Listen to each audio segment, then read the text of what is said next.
Hey, everybody. Now's a big chance for us to talk about technology, dopamine, and you, which is really we, pretty much. Now, if you're not familiar with dopamine, I'll give you some information now, and I also want to tell you about cortisol. So dopamine is a neurotransmitter made in your brain. It helps control the brain's reward and pleasure centers. Okay, cool. So like when I take a bike ride or I have a good time on a game or something on my device here, that gives me the release of dopamine.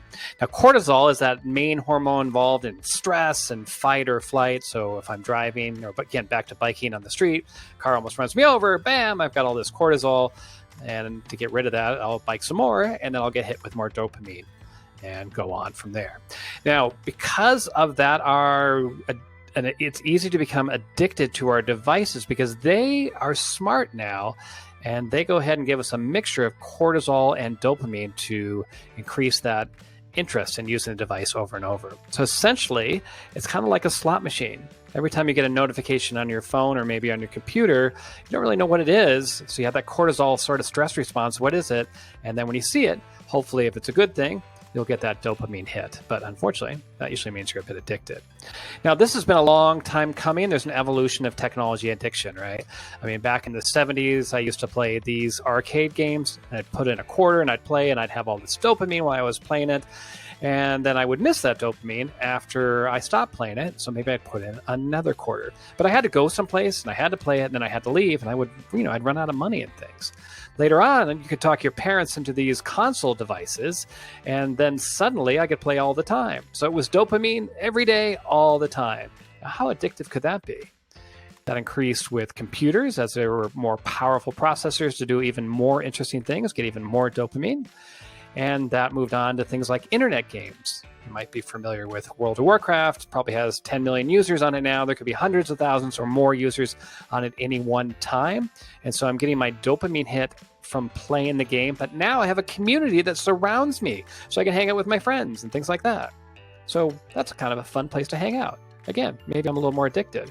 And then this iPhone here, it arrives in a way that now it's in your pocket. So you now have this device that is buzzing you, making you feel that cortisol hit, and then allowing you to relieve yourself from that by getting some dopamine when you pick up the device and you look at it.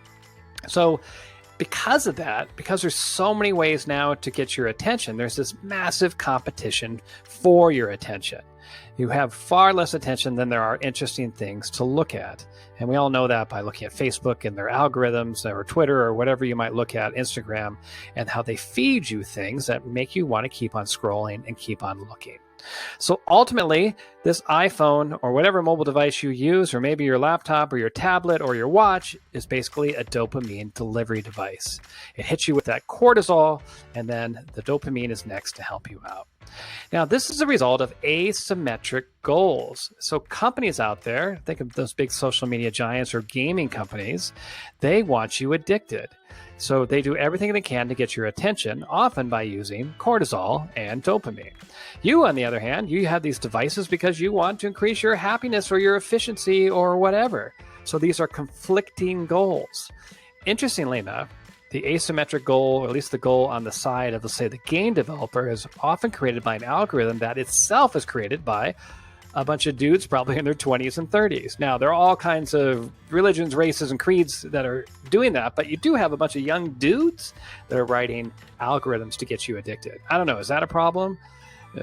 Maybe it is. Who knows? Anyways, I just wanted to give you this quick little discussion about addiction, dopamine delivery devices, etc. And a big thank you.